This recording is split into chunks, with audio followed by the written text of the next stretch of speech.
টিভিতে আপনারা দেখতে পাচ্ছেন আজ যুব ভারতী ক্রীড়াঙ্গনের আশপাশে কি হচ্ছে।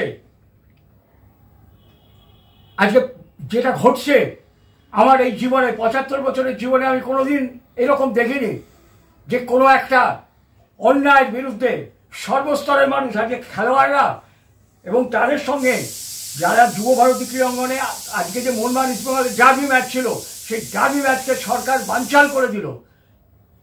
কেন বানচাল করলো না, আজকে মানুষ কাতারে কাতারে মানুষ আসতো, তারা ওখানে ওই অভয়ের জন্য ওরা আজকে বিচার চাইতো, জাস্টিস চাইতো।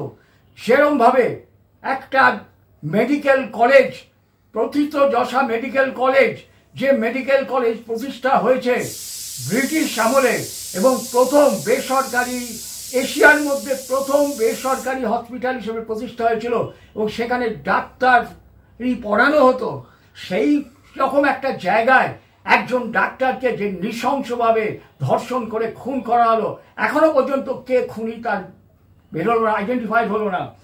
তারই প্রতিবাদে সর্বত্র চলছে আজকে খেলার মাঠে, আজকে মোহনবাগান ইস্টবেঙ্গলের ডার্বি মাঠে দেখুন ম্যাচ বন্ধ করে দেওয়া হয়েছে। এরকম ঘটনা কোনোদিন ঘটেনি, এরকমভাবে ম্যাচ বন্ধ করে দেওয়া হয়েছে এই কারণে। এবং মানুষ এখানে জড়ো হয়েছে, কেন ম্যাচ বন্ধ করা হয়েছে, কেন এই জাস্টিস চাই এই মেয়েটি, তার জন্য পুলিশ কিভাবে অন্যায়ভাবে লাঠি চার্জ করছে। দেখুন সেই দিন কোথায় ছিল, সেই দিন যেদিন আরজি করে কিছু গুন্ডা ঢুকে ভাঙচুর করলো আরজিকর মেডিকেল কলেজ, সেদিন পুলিশ কোথায় ছিল? মাত্র ৩০-৪০টা ছেলে এসেছিল এই কাজ করার জন্য, আর হাজার হাজার মানুষ সেদিন রাত্রি যাচ্ছিল যে জাস্টিসের জন্য। সেই ৩০-৪০টা ছেলেকে প্ল্যান্টেড ছেলে যারা ঢুকে, যাদের মূল লক্ষ্য ছিল যেখানে এভিডেন্স ছিল সেই জায়গাটা ধ্বংস করা, কিন্তু তাদের কাছে যেহেতু প্রপার ম্যাপ ছিল না, সেজন্য হাতের কাছে এমার্জেন্সি পেয়ে তারা সেদিন ঢুকে যায় এবং ভাঙচুর করে। পুলিশ তাদের অ্যালাউ করে, পরিষ্কার বলছি পুলিশ তাদের অ্যালাউ করে, কারণ পুলিশের ওপর সেই রকমই ইনস্ট্রাকশন ছিল, যারা আসবে একটু ধাক্কাধাক্কি নাটক করবে তারপরে তারা ঢুকবে। অথচ আজকে দেখুন পুলিশের অ্যাক্টিভিটি দেখুন, পুলিশ পারে না এরকম কোনো কাজ নেই। পুলিশ ১ লক্ষ লোকের জমায়েতকেও তারা ভেস্তে দিতে পারে। পুলিশের কাছে সেই ধরনের ট্রেনিং থাকে, পুলিশের কাছে সেই ধরনের ট্রেনিং থাকে। আরে তোমরা পারবে না। আজকে দেখো ঘটি বাঙাল এক হয়েছে, অর্থাৎ ইস্টবেঙ্গল মোহনবাগানের সমর্থকরা এক হয়েছে। ঘটি বাঙাল কেন বলা হয়? এটা একটা রূপক অর্থে ব্যবহার হয়। ঘটি মানে যারা পশ্চিমবঙ্গের আদি বাসিন্দা তারা মোহনবাগান সমর্থক, আর ইস্টবেঙ্গল মানে হচ্ছে তারা যারা পূর্ববঙ্গের মানুষ ছিল, যারা এখানে এপারে এসে বাস করছে, তাদের যে ক্লাব সেই আমলেই তৈরি হয়েছিল, সেই ক্লাব। এর জন্য একটা ঘটি বাঙাল একটা রূপক হিসেবে ব্যবহার হয়। বহু ইস্টবেঙ্গল সমর্থক আছে যারা পূর্ববঙ্গের লোক, যারা মোহনবাগানের সমর্থক, আবার বহু বঙ্গের লোক আছে যারা, কিন্তু এটা একটা রূপক। সেই ঘটি বাঙাল দেখুন, সেই ঘটি বাঙাল অর্থাৎ মোহনবাগান ইস্টবেঙ্গল এক হয়েছে, তার মানে আপামর পশ্চিমবঙ্গের জনগণ এক হয়েছে। ও মমতা ব্যানার্জি, তুমি পারবে না, তুমি জেনে রাখো সিপিএম যেরকম পারিনি ওই নন্দীগ্রামের আন্দোলনের সময় রুখতে পারিনি, তাই তাদের সরকারের পতন হয়েছিল। যদিও আমি বুদ্ধদেব ভট্টাচার্যকে, প্রয়াত বুদ্ধদেব ভট্টাচার্যকে একটি কারণে সম্মান করি, যে জ্যোতি বসু পশ্চিমবঙ্গের শিল্পের ধ্বংস করেছিল, সেই শিল্পের তিনি পুনরুত্থান করতে গেছিলেন, এই একটি কারণে আমি ওনাকে সম্মান করি। আর ওনার পতন হয়েছিল। তোমার পতন, ও মমতা ব্যানার্জি তুমি জেনে রাখো, তোমার পতন কিন্তু খুব দ্বারে এসে গেছে। যে অহংকার, যে হিটলারি অহংকার, মুসলিনের অহংকার, যে স্টালিনের অহংকার নিয়ে তুমি নিজেকে পশ্চিমবঙ্গের রানী হিসেবে নিজেকে প্রতিষ্ঠা করতে চাও, দেখাতে চাও, তুমি রানী এলিজাবেথ নও, তুমি কুইন ভিক্টোরিয়া নও, তুমি মমতা ব্যানার্জি, মানুষের দ্বারা নির্বাচিত। কতটা নির্বাচিত জানি না, কিন্তু মানুষের দ্বারা নির্বাচিত তুমি একজন মুখ্যমন্ত্রী। কাজে তোমারও পতন আসন্ন, জানবে। এই আরজি করে সে মেয়েটি আজকে নৃশংসভাবে খুন হলো, তার জন্য তুমি প্রথমে সর্বতভাবে চেষ্টা করেছিলে তোমার লোকদের দিয়ে এইটাকে ধামাচাপা দেয়া। তাহলে কেন বলেছিলে যে আত্মহত্যা করা হয়েছে? কেন সেই দিনই তাকে গ্রেপ্তার করা হয়নি যে বলেছিল আত্মহত্যা করে এই খবরটা দিয়েছিল? সেই রকম তুমি যতই ধামাচাপা দেওয়ার চেষ্টা করেছিলে, কিন্তু দেখো সেই স্ফুলিঙ্গ থেকে স্ফুলিঙ্গ একদিন অগ্ন্যুৎপাতে পরিণত হয়।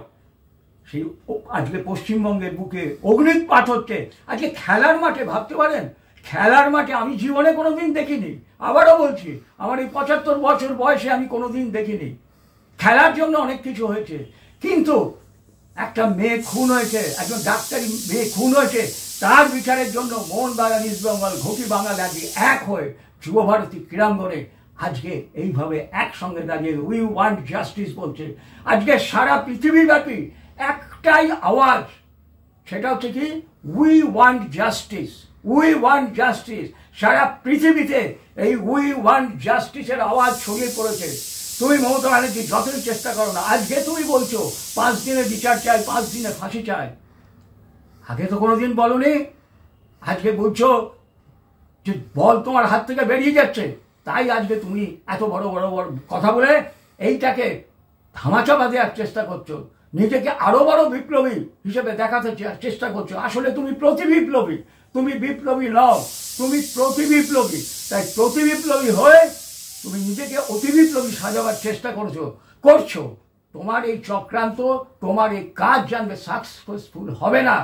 আর সমর্থকদের বলি, তোমাদের বলি, যারা আজকে এই বৃষ্টি উপেক্ষা করে এই রকম অস্বাভাবিক ওয়েদারেও তোমরা যারা এসছো প্রতিবাদ করতে, হে মোহনবাগান ইস্টবেঙ্গলের সাপোর্টাররা, তোমরা খেলার মাঠে নিশ্চয়ই ইস্টবেঙ্গল মোহনবাগান থাকবে, কিন্তু আগামী দিনে মানুষের সামাজিক দায়বদ্ধতায় এইরকমভাবে তোমরা কিন্তু এক হয়ে লড়াই করবে। তাহলেই কিন্তু আজকে ঘটি বাঙাল মিশে গিয়ে আজকে এই গঙ্গা আর পদ্মা মিশে গিয়ে যে এক জলস্রোত বইবে, এক জলরাশি বইবে, সেই জলরাশিতে যারা সামনে বাধা হিসেবে দাঁড়াবে তারা ভেসে চলে যাবে, তারা সমুদ্রের মধ্যে ভেসে চলে যাবে, তারা আর কোনোদিন ফিরে আসতে পারবে না, জেনে রেখো। তাই আজকে এই বৃষ্টি উপেক্ষা করে, এই সমস্ত ভয় দেখানো উপেক্ষা করে যে যারা মাঠে এসছো, যারা প্রতিবাদ করছো, তাদের প্রত্যেককে স্যালুট জানাই, তাদের প্রত্যেককে অভিনন্দন জানাই। আবারও বলছি একই কথা, এইভাবে তোমরা যে কোনো অন্যায় প্রতিবাদ করবে এবং এই প্রতিবাদ একসাথে করবে। ঘটি বাঙাল বিভক্ত হবে না। বাঙালি, তুমি নিজেদের মধ্যে বিভেদ করবে না। তুমি বাঙালি, তুমি এই ভারতবর্ষের বাসিন্দা, তুমি বাংলায় কথা বলো, তুমি বলো রামধনু বলো, তুমি জল বলো, সবাই বলো, তাই একসাথে বলো we want justice, we want justice. যতই মোদের আঘাত করুক, লড়াই মোদের থামবে না। যতই মোদের আঘাত করুক, লড়াই মোদের থামবে না। এই সংকল্প নিয়ে তোমরা ঘটি বাঙাল, মোহনবাগান, ইস্টবেঙ্গল, বাংলার জনগণ হাতে হাত দিয়ে একসঙ্গে তোমরা আজকে এই মাঠ ছাড়বে প্রতিবাদ জানিয়ে, এবং এই লড়াইকে আগামী দিনে একটা এন্ডের দিকে নিয়ে যাবে। গঙ্গা আর পদ্মা এক হয়ে মহাসাগরের বুকে ভাসিয়ে দেবে এই যারা আজকে কোটারি করে, অন্যায় করে, বদমাইশি করে শুধুমাত্র নিজের আখের গোছাচ্ছে আর 1000 টাকা লক্ষ্মীর ভাণ্ডার দিয়ে মেয়েদের মন জয় করার চেষ্টা করছে। তারা সব এই যৌথ জলে, গঙ্গা পদ্মার জলে ভেসে তারা কিন্তু সাগরে বিলীন হয়ে যাবে। ও পুলিশ, আমরা জানি তোমরা অসহায়, তোমাদের মধ্যেও কিছু বদমাইশ আছে, বিশেষ করে আইপিএস অফিসাররা, যারা মনে করে আমি তেল দেবো, তেল দিয়ে আমি আমার মাল কামিয়ে যাব, আমি শুধু মাল কামিয়ে যাব। আমি আইপিএস আর আমার বাড়ি হচ্ছে কোটি কোটি টাকা দিয়ে আমি বাড়ি করছি, কোটি কোটি টাকা দিয়ে আমি সম্পত্তি করছি, কোটি কোটি টাকা খরচ করে আমি বিদেশে যাচ্ছি, তাই আমি তেল মারবো।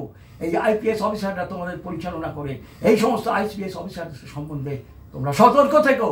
আর পুলিশ, তোমরা জানি তোমরা বাধ্য হচ্ছ আজকে ওইখানে ওই সেদিন আজকে করে তোমরা রাত্রিবেলায় ওই গুন্সদের, ওই হুলিগান্সদের তোমরা আটকে দিতে পারতো, আমরা জানি তোমাদের সেই ক্ষমতা আছে, কিন্তু তোমাদের ওপর ইনস্ট্রাকশন দিয়েছিল কারা দিয়েছিল? এই আইপিএস অফিসাররা। এবং এই আইপিএস অফিসারদের কাছে নির্দেশটা কোথা থেকে এসেছিল? একদম টপ থেকে এসেছিল, এদের ঢুকতে দাও, এদের গুড়িয়ে দিতে দাও। তারপরে যারা উই ওয়ান্ট জাস্টিসের জন্য এসেছিল তাদেরকে আমরা গ্রেপ্তার করবো, করে দেখাবো এই লোকগুলো করেছিল। আর আসল যারা এসেছিল তারা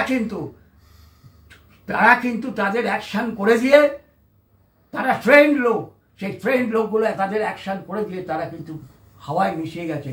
তাদের কিন্তু কোনো খোঁজ নেই, তাদের কিন্তু কোনো ট্রেস নেই। যারা এসেছিল সেদিন প্রতিবাদ করতে, তাদের মধ্যেই 30-40 জনকে বেছে বেছে গ্রেপ্তার করা হয়েছে। 2-4 জন আসল থাকতে পারে, সেটা আয়ুবাস, কিন্তু বেশিরভাগই দেখা যাবে তারা ওইখানে প্রতিবাদ করতে এসেছিল। কাজে পুলিশ, তোমরা পারতে, আজকে যেরকম তোমরা পারছো আটকে দিতে, তোমরা সেদিনও পারতে। তোমাদের আমি কি বলবো, তোমাদের জন্য দুঃখ হয়, তোমাদের যেরকম গালাগালি দিতেও ইচ্ছে করে, আবার তোমাদের জন্য খুব দুঃখ হয় তোমাদের যারা পরিচালনা করে, সেই আইজি, ডিএসপি, এসপি বা আরো বড় স্তরের যারা তারা কিন্তু হচ্ছে করাপ্টেড, তাদের অধিকাংশ হচ্ছে করাপ্টেড। আর যারা করাপ্টেড নয় তারা ভয়ে চুপ করে থাকে ওপরতলার নির্দেশের জন্য। কাজে ওপরতলাকে ভাসিয়ে দিতে হবে। গঙ্গার যমুনার জল, ঘটি বাঙালের একত্র মিলন, আর মোহনবাগান ইস্টবেঙ্গলের হাতে হাত দিয়ে লড়াই, আপামর বাংলার জনগণ এই অশুভ শক্তিকে সমুদ্রের জলে ভাসিয়ে দিয়ে এই অঙ্গীকার করো আজকে মাঠ থেকে, এই মাঠ থেকে আজকে এই অঙ্গীকার করো। এই জিনিস আমি আবারও বলছি, কোনোদিন দেখিনি এই আগুনের স্ফুলিঙ্গ যেন পশ্চিমবঙ্গের পরিবর্তন আনে, এই পরিবর্তন আনে।